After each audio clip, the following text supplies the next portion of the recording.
New from overnight, an elderly man is found shot to death inside his own home. Milwaukee police responding to the home near 58th and Green Tree Road last night. Around 11:30, they found a man in his late 70s with a gunshot wound to the head. Police are calling this shooting suspicious in nature, as detectives have not found a gun yet. Police tell 12 News the man's family says he was missing for 3 days before his body was found. Tonight, a sad story out of Glendale. A 57-year-old killed in this crash near 59th Avenue Northern. Officers telling ABC 15 her car was hit by an SUV while she was making a left-hand turn. No names have been released. Detectives are investigating to see if any charges will be filed, but say impairment does not seem to be a factor. But police say that didn't stop him. They say he sped through another parking lot where several people had to run for cover. Police say some of those people were jumping into the back of truck beds just to take cover from Palmer. Officers say at one point he was going up to 100 miles an hour. They say it ended when he swerved into some landscaping at a gated South Tulsa community. Police say he overcorrected the vehicle. It flew a couple of feet in the air, rolling in the air, then over a wall into someone's backyard, landing on all four wheels. The suspect is also in custody after he pushed down a Glenpool officer at a field sobriety check. Police say the suspect then took off in his own car, and they say they started a chase on Highway 75. Police say they eventually blocked the suspect in a neighborhood, and that suspect tried to run, we're told, but police caught and arrested him.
Angels and Demons in the Cold War and Today, written by former Agency France Press reporter in Moscow Steven Boykovich, which gives the historic perspective lamentably short in supply these days.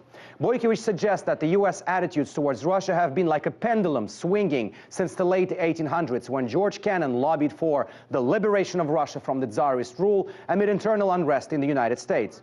He actually succeeded in turning the tide of American perception of the Russian Empire from a distant friend which helped the young nation during the American American Civil War to something barbaric, a perfect hell of misery, and this gave American anti-slavery activists a new purpose, the anti-Tsarist crusade. When the 1917 revolution kicked off in Russia, Washington was openly rooting for the Bolsheviks, as signified in President Woodrow Wilson's address to the Congress in 1917, where he had gleaming references to the uprising in Russia and even said that the Bolshevik Russia would be a fit partner for the League of Honor. This quote sounds almost like a phantasmagoria now. Boykevich continues by depicting how quickly the pendulum swung again. Just 2 years after Nicholas II abdicated and was killed by the Bolsheviks, Methodist missionaries warned the Senate of a hellish, diabolical Antichrist regime. In the 1920s, Bolsheviks were seen as friends again because the famine relief workers were allowed into the Soviet Russia, and even references to a miracle of God were voiced. But when the horrible 1930s kicked in, the same folks identified Russia as a satanic land again. Fast forward for the Cold War years, near destruction of mankind in the 1960s and the fall of the USSR in the 90s. Clearly, mistakes of the past were not learned, and among many failings of the US policy towards post-Soviet Russia, the expansion of NATO was probably the most significant. In 1998, diplomat George Kennan, whose distant relative we just mentioned rallied against the Tsar in the 1800s and who was one of the biggest proponents of containing the Soviet Union's expansion, told the New York Times that the expansion of NATO was a tragic mistake and was the beginning of the new Cold War. Now, whether the Cold War is actually back today is debatable. What's absolutely clear, though, is that articles like this one are a rare exception to the rule which seems to be willingly negating any important historical context. During his campaign, Donald Trump promised to implement a secret plan to defeat ISIS. Among other things, it included a pledge to bomb the hell out of the terror group in Iraq and Syria. Now the Pentagon has given the president his highly anticipated secret plan. Turns out it's little more than an intensification of the same slow and steady approach that Trump derided under the Obama administration. I said, Obama is the founder of ISIS. The founder. Two senior officials who reviewed the document told NBC News the plan calls for continued bombing and beefing up support and assistance to local forces to retake its Iraqi stronghold of Mosul and ultimately the ISIS capital of Raqqa in Syria. Officials say it also includes drying up ISIS's sources of income and stabilizing the areas retaken from ISIS.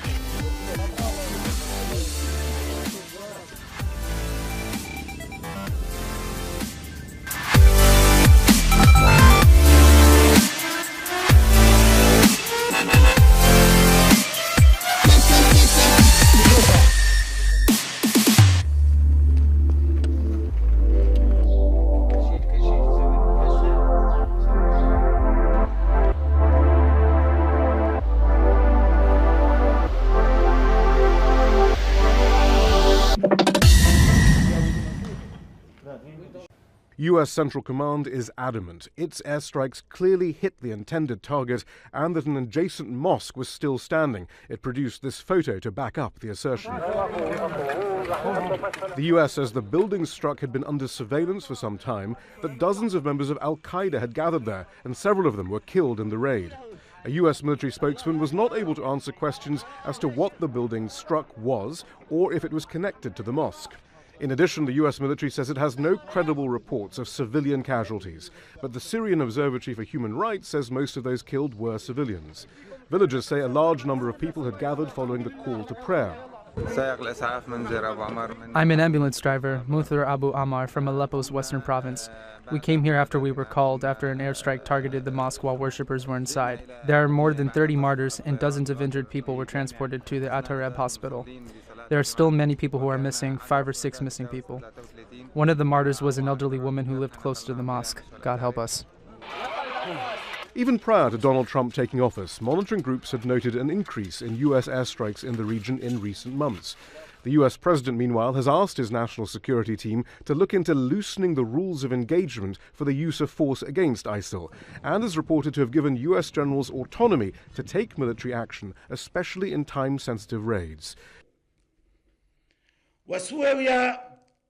انتصرت ولكنها ما زالت تنتظر الانتصار الكبير والحاسم.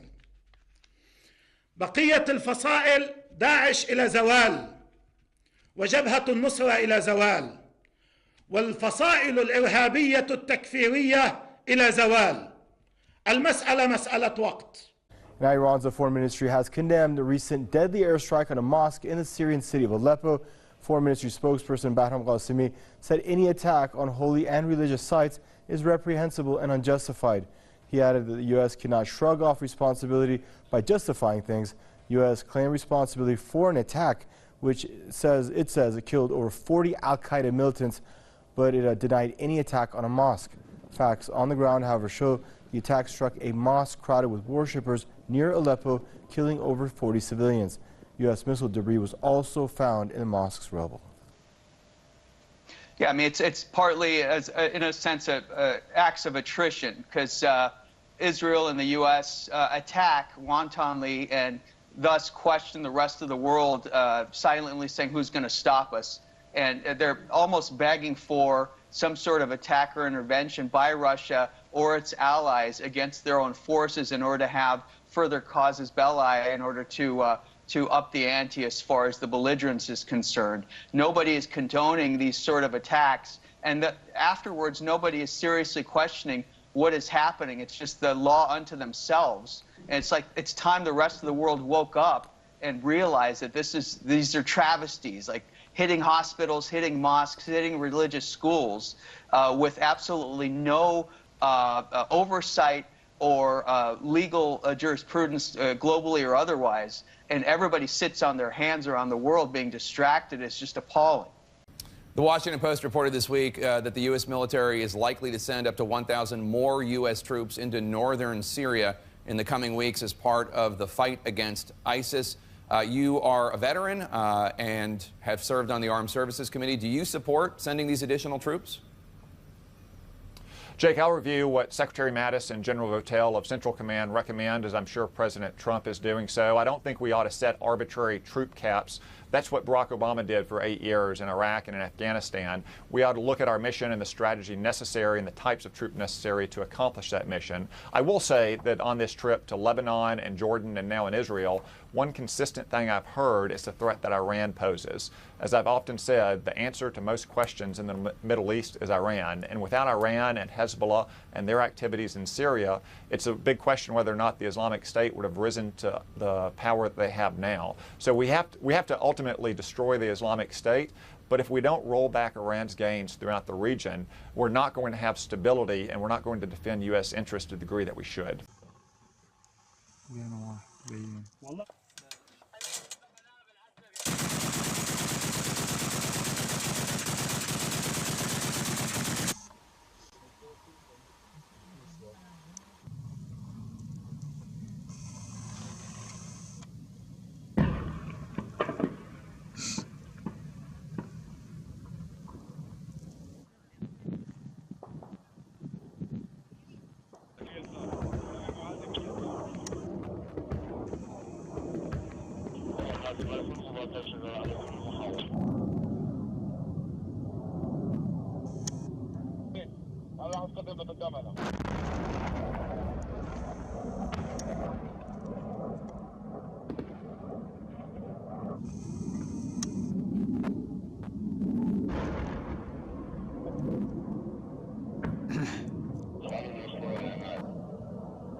Syrian government forces have engaged in heavy clashes with foreign-backed militants in eastern fringes of Damascus. According to Syrian media, the fighting erupted after militants attacked army positions. Officials have been quoted as saying that the militants launched 2 car bomb attacks in an attempt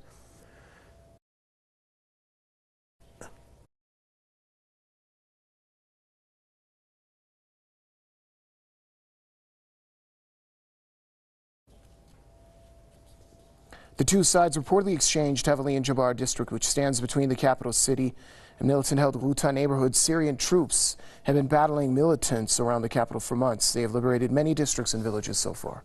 This is the Israeli defense minister speaking, Avigdor Lieberman. He's certainly known as a hawkish minister here, especially since he took over the defense ministry last year. And he threatened that if Syria fired anti-aircraft missiles at Israel again, Israel would destroy Syria's air defense. And this all goes back to overnight Thursday to Friday when Israeli jets struck a site. According to the Syrian military near Palmyra, Syria fired anti-aircraft missiles at those Israeli jets. Syria claims they downed an Israeli jet and struck another one of those jets. Israel says that's, quote, absolutely untrue. But one of those anti-aircraft missiles was hit by Israel's Arrow ballistic missile defense system, the first time that was ever used operationally. The question of Lieberman's words about taking out Syria's air defense, whether that's a threat or something he intends to do, Lieberman is certainly no stranger to strong rhetoric, but to determine whether it's a threat or something he intends to do, that will take the next strike, a reported Israeli strike in Syria. So we'll see where this leads. Over the last few months, we have seen increased rhetoric between Syria and Israel, as we've seen a few more reported Israeli strikes on Syria as Israel tries to strike weapons convoys headed to Hezbollah in Lebanon. Now we begin with the Syrian government has condemned Israeli airstrikes on the war-torn country as a flagrant violation of international regulations. In flagrant defiance of the international legitimacy and UN resolutions on the sovereignty and the inviolability of the Syrian territory, 4 Israeli warplanes violated the Syrian airspace in El Bariz area through the Lebanese territories and targeted a military site in the eastern countryside of Homs province. Syria calls on the UN Secretary General and the President of the UN Security Council to condemn this blatant Israeli aggression and to force Israel to stop supporting terrorism in Syria. Syrian Foreign Ministry made the remarks in 2 identical letters sent to the United Nations chief and the President of the UN Security Council. Ministry also warned that Israeli aggression against Syria not only threatens regional security, but also poses serious risk to global stability. It noted that the Syrian army responded to the aggression by shooting down one of the regime's warplanes. Tel Aviv, however, denies losing any of its fighter jets. Meanwhile, Israeli Prime Minister Benjamin Netanyahu claimed that the strikes targeted a weapons convoy destined for the Lebanese resistance movement Hezbollah. He threatened to do the same again if necessary. Syrian Foreign Ministry has rejected such allegations. With every pile of rock and dust moved by this bulldozer, Israel cements its position in the occupied West Bank. This under-construction road divides the Palestinian village of Nebi Ilyas in half. For the people who live here, it's a nightmare. They say it's almost destroyed the local farming community. I have lost all my land. I have nothing left. And it's not just me. Everyone here has lost something. Under the 1993 Oslo Accords, the West Bank is divided into 3 sections, areas A, B and C. A is under full Palestinian control and usually includes the towns and cities. B is jointly controlled by Israel and the Palestinian Authority and is often a village. C is Israeli controlled. However, it's Israel that holds the real power. It can and does shut down roads whenever and wherever it pleases. It often uses gates like these designed and placed strategically just for that purpose. This is Khalil Tafakji, who's a map specialist. He has criticized Israel for policies he says makes a Palestinian state almost impossible. We have 2 states in one, a state for Israeli settlers geographically connected and a state for Palestinian enclaves connected by bridges and tunnels. A Palestinian state in the West Bank is impossible because of the road network and infrastructure. The United Nations ESCWA report says Palestinians living here in the occupied West Bank and Gaza are in effect subject to a separate law. The wording of the report says that Palestinians are subject in the West Bank to Israeli military law, and that settlers in the same area are subject to Israeli civilian laws. That is in itself a violation of the 4th Geneva Convention. The report also goes on to say that Palestinians are weakened because of the settlements within the West Bank and because of the siege of Gaza. And finally, the report concludes that Israel is operating an apartheid state. The Israelis are likely to strongly dispute the report, saying it's yet another example of United Nations prejudice towards the State of Israel. It's probably one of the shortest living reports in UN history, withdrawn almost immediately after its publication. The UN says formalities were not respected. The Secretary General cannot accept that an Undersecretary General or any other senior UN official that reports to him would authorize the publication under UN name, under the UN logo, without consulting the competent departments and even himself. No one was at headquarters was consulted. None of the relevant departments were consulted, and we asked for it to be taken down. The UN denied the report was pulled because of Israeli pressure. The head of the UN's Economic and Social Commission for Western Asia, which compiled the report, believes otherwise. It was expected that Israel and its allies will exercise pressure on the UN Secretary-General to distance himself from the report, and that they will ask him to withdraw it. Israel and Egypt were actively involved in the withdrawal of the January report, which also criticizes injustice in several Arab countries. Israel and the UN have both condemned the latest report, describing it as outrageous. US support for Israel remains strong. After his election, President Donald Trump tweeted a vow to change the UN in favor of Israel. Now, Palestinian officials have condemned the United Nations for scrapping a report which criticized Israel's acts against Palestinians.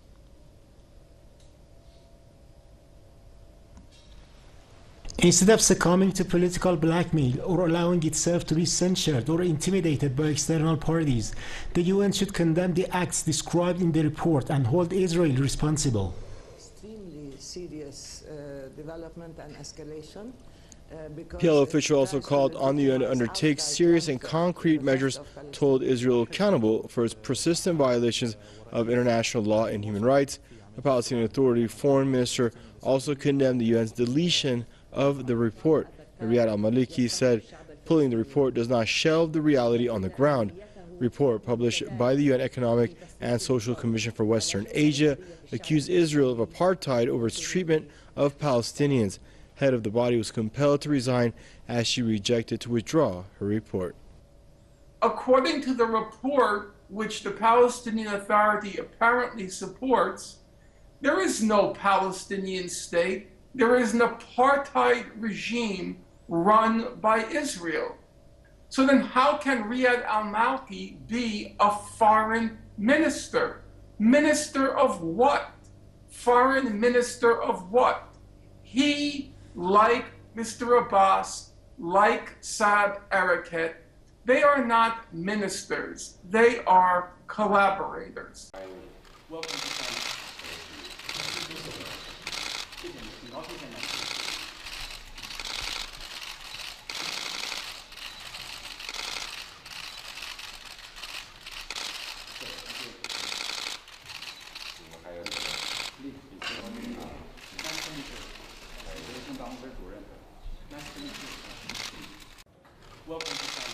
Of all the US Secretary of State's meetings in China, this was the one that mattered most. But it's still unclear if President Xi Jinping will be shaking hands with President Trump in Florida early next month, although Mr. Tillerson says he hopes that happens. And he looks forward to enhancing that understanding and the opportunity for a visit in the future. Away from the cameras, Mr. Tillerson's meeting with President Xi in the Great Hall of the People lasted all of 7 minutes. But this was a mere courtesy call. The hard talking was with his Chinese counterpart Wang Yi a day earlier. President Xi disclosed that he'd spoken several times to President Trump during the past few months. The two men had also exchanged letters on 3 occasions. For his part, Mr. Tillerson said that President Trump placed great value on that communication. It all seems a far cry from Mr. Trump's recent threats and insults to China.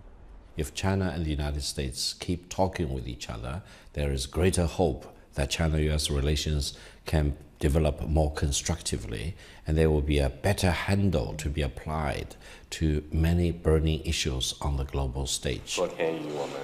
And right now, there's no more burning issue than North Korea. During Mr. Tillerson's 26 hours in Beijing, the question hanging in the air was how much influence does China really have over its neighbor? Not much, it would seem.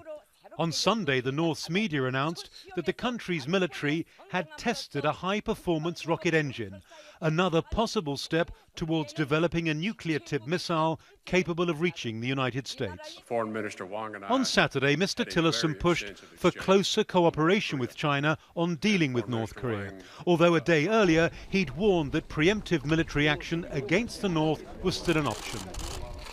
The United States and China have agreed to work together, but for now have very different ideas about how to reduce the heightened anxieties on the Korean peninsula.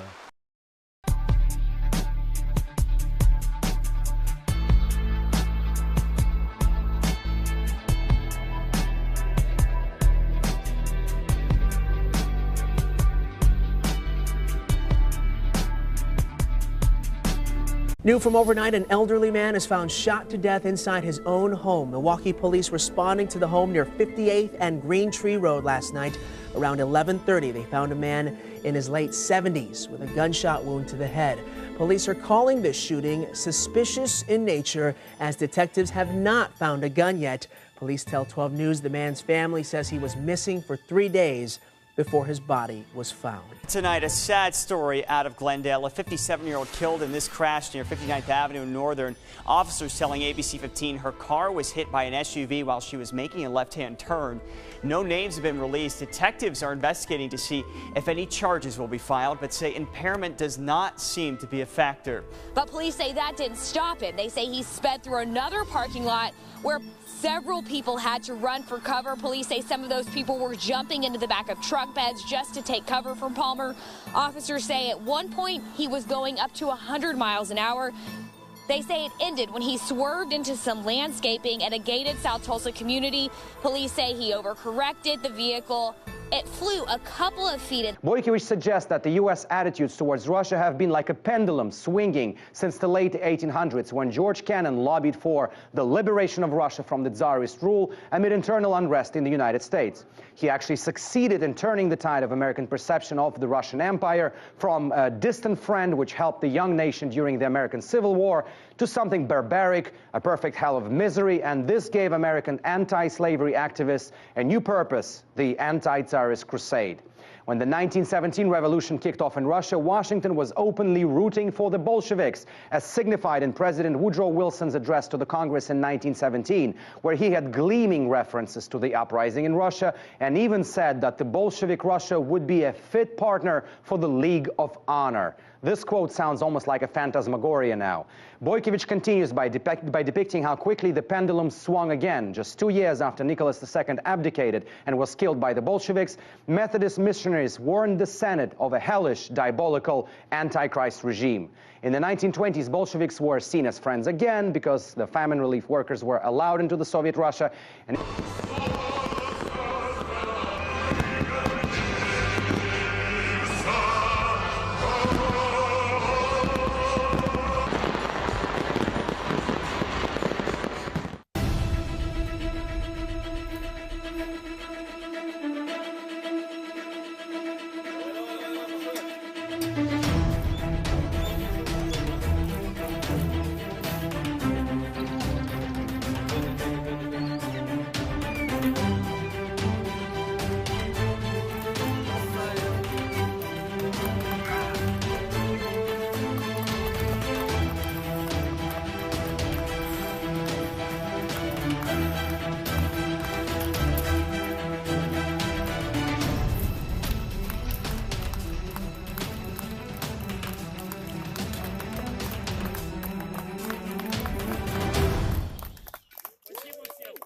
Angels and Demons in the Cold War and Today, written by former Agency France Press reporter in Moscow, Stephen Boykiewicz, which gives the historic perspective lamentably short in supply these days.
the air, rolling in the air, then over a wall into someone's backyard, landing on all four wheels. The suspect is also in custody after he pushed down a Glenpool officer at a field sobriety check. Police say the suspect then took off in his own car, and they say this started a chase on Highway 75. Police say they eventually blocked the suspect in a neighborhood, and that suspect tried to run, we're told, but police caught and arrested him.